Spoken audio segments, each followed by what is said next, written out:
Assalamualaikum warahmatullahi wabarakatuh. Hai anak-anakku semuanya. Pada hari ini kita akan belajar tentang materi objek IPA dan pengamatannya. Pada sub pembahasan tentang metode ilmiah. Tujuan pembelajaran ya. Jadi setelah kalian belajar materi ini diharapkan kalian bisa menjelaskan tentang metode ilmiah atau penyelidikan di dalam IPA.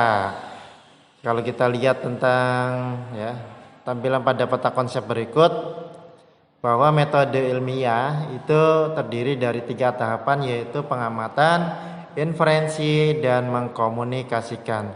Sebelum kita bicara lebih lanjut, ya, kita pahami bahwa IPA adalah ilmu yang mempelajari tentang segala sesuatu yang ada di sekitar kita, atau kita kenal dengan lingkungan. Apa saja yang ada dalam lingkungan? Betul, ada makhluk hidup dan ada benda mati. Bisa kan kalian menyebutkan contoh masing-masing? Nah, pasti bisa dong. Nah, dalam penemuan-penemuan konsep IPA ya, ini para ilmuwan itu melakukan satu kegiatan yang dinamakan penyelidikan atau observasi, dan mungkin kalian juga pernah melakukannya walaupun kalian tidak sadar bahwa itu adalah suatu observasi atau kalian melakukan penyelidikan. Nah, langkah-langkah yang sistematis atau secara berurutan dalam melakukan suatu penelitian, nah ini diistilahkan dengan istilah metode ilmiah. Nah, metode ilmiah atau penyelidikan ilmiah, ya, penyelidikan IPA ini ada 3 tahap. Yang tadi telah kita pahami, yaitu mengamati, membuat inferensi, dan mengkomunikasikan. Kita akan bahas satu persatu. Apa sih itu pengamatan atau observasi? Jadi pengamatan, nah, kita mengamati nih, ya. Kita apa yang kita gunakan ketika mengamati? Betul, kita gunakan panca indera, bisa mata untuk melihat, ya. Telinga untuk mengamati suara, ya, kulit untuk mengamati kekerasan benda atau halus kasarnya benda, ya. Bisa merasakan suhu juga, gitu kan, ya. Kemudian lidah, ya, merasakan rasa, dan panca indera yang lainnya. Oke. Nah, selain menggunakan panca indera, pengamatan itu menggunakan alat ukur yang sesuai atau yang tepat. Nah, kenapa dikatakan ada ukur yang sesuai dan tepat? Nah, karena kita nggak mungkin kalau mengukur suhu itu pakai penggaris ya, atau pakai meteran. Ya, jelas pakai termometer ya. Nah, kita harus menghindari nih ketika melakukan suatu pengamatan, ya, kita hanya dilandaskan pada anggapan kita semata atau asumsi, ya, atau hanya bersifat subjektif, ya. Misalnya kita mengamati teman kita, ciri-ciri teman, nah, kita nggak bisa dalam pengamatan itu kita bilang teman kita baik, ya, teman kita cantik, nah, itu secara subjektif dan itu bukan dari suatu pengamatan, dan itu harus dihindari, ya. Kemudian setelah kita melakukan pengamatan, yang kedua adalah membuat inferensi, yaitu suatu tahapan meliputi perumusan penjelasan berdasarkan pengamatan, ya, untuk menemukan hubungan antar aspek yang kita amati. Nah, dari hubungan ini kita bisa membuat suatu prediksi atau dugaan sementara. Ya, misalnya begini, kita mengamati pertumbuhan-tumbuhan nih. Aspek apa saja yang kita amati kaitannya dengan kecepatan pertumbuhan tumbuhan? Ya, mungkin kita bisa lihat airnya, ya, bisa lihat kesuburan tanahnya, ya, cahaya mataharinya, ya, kemudian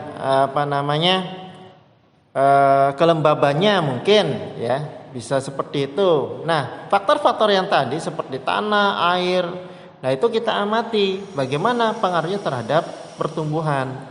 Hubungannya bagaimana? Apakah kalau airnya sedikit itu pertumbuhannya terhambat atau bagaimana? Nah, itu yang dimaksud dengan kita menemukan pola hubungan. Ya, bisa dipahami kan? Oke, kita lanjutkan. Setelah kita membuat suatu inferensi dengan membuat suatu prediksi, jadi prediksi sebelum dilakukan pengujian, ya misalnya tumbuhan kalau disiram setiap hari pasti akan cepat tumbuh. Nah, itu prediksi kita. Nah, baru kita uji nanti ya dengan cara sering menyiraminya dari pagi ya pagi sore secara teratur, dan kita bandingkan dengan hanya menyiramannya pagi saja. Nah, itu bisa kita lihat, itu namanya pengujian. Ya. Oke, setelah kita membuat suatu tahapan inferensi ya sampai membuat prediksi, tahapan yang terakhir yaitu kita mengkomunikasikan atau menyampaikan hasil dari penyelidikan yang kita lakukan, baik secara lisan atau secara tertulis dengan membuat laporan ya. Dan perlu diingat ketika kita membuat suatu laporan atau mengkomunikasikan, kita sajikan juga ya data-data yang kita peroleh dari pengamatan itu dalam bentuk tabel, bisa dalam bentuk grafik, atau bisa dalam bentuk bagan atau gambar yang relevan atau yang sesuai dengan yang kita amati atau kita selidiki.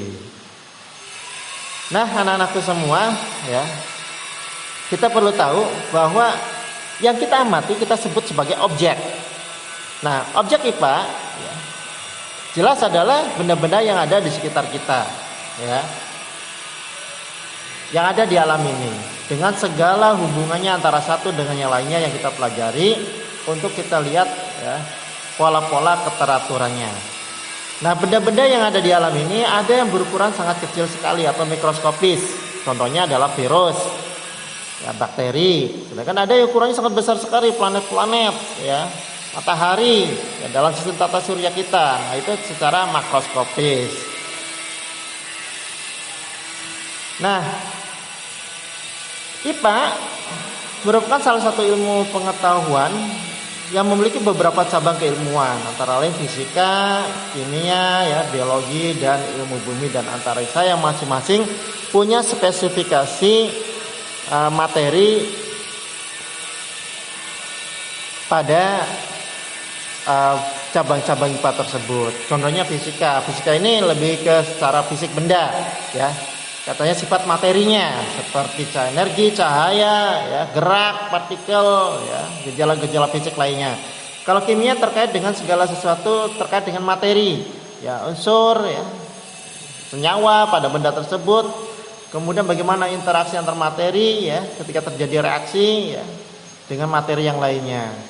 Kemudian biologi, ini jelas kita mempelajari tentang makhluk hidup. Ya, dari ukuran yang paling kecil, ya, dari tadi bilang seperti bakteri sampai ukuran yang kompleks seperti manusia. Nah, yang terakhir contohnya misalnya cabang ilmu bumi dan antariksa. Nah, ini mempelajari tentang asal usul bagaimana terbentuknya tata surya, ya, tata usul bumi, ya, perkembangan dan keadaan bumi saat ini, bintang-bintang, planet dan benda langit lainnya. Ya, anak-anakku semuanya. Nah, sekarang kita tahu kan, ya, cabang-cabang IPA. Nah, kenapa sih kita harus belajar IPA? Nah, ini banyak sekali kegunaan belajar IPA. Antara lain satu yaitu kita bisa memahami berbagai hal di sekitar kita, apa yang terjadi. Ya, karena sifat manusia didasarkan pada rasa ingin tahu, dan situlah berkembangnya ilmu pengetahuan, ya, sehingga kita bisa memahami. Kemudian yang kedua adalah bisa menyelesaikan masalah-masalah, ya, dengan melalui tahapan-tahapan ilmiah atau metode ilmiah. Kemudian yang ketiga adalah selalu berpikir logis dan kritis, ya, selalu bisa masuk akal tidak, ya, kemudian bisa mengkritisi sesuatu kalau hal itu merupakan sesuatu yang tidak benar atau tidak sesuai dengan teori atau konsep. Ya, kemudian yang keempat yaitu bisa meningkatkan kualitas hidup, ya, dengan mengetahui ilmu IPA tentang sanitasi dan lain-lain, pencemaran dan lain, kita bisa meningkatkan kualitas hidup di lingkungan, ya, baik lingkungan rumah maupun lingkungan sekitar kita. Ya, itu beberapa contoh kegunaan dari belajar IPA. Oke, anak-anakku semuanya, hanya itu, ya, pembelajaran kita kali ini. Tugasnya adalah kalian hanya menyimak materi pada video ini, ya. Tetap semangat, ya, jaga kesehatan, ya, semoga pandemi ini segera berlalu sehingga kita bisa belajar melalui tatap muka. Bapak cukupkan ya pertemuan kali ini. Jazakumullah khairan wa barakallahu fikum. Ya.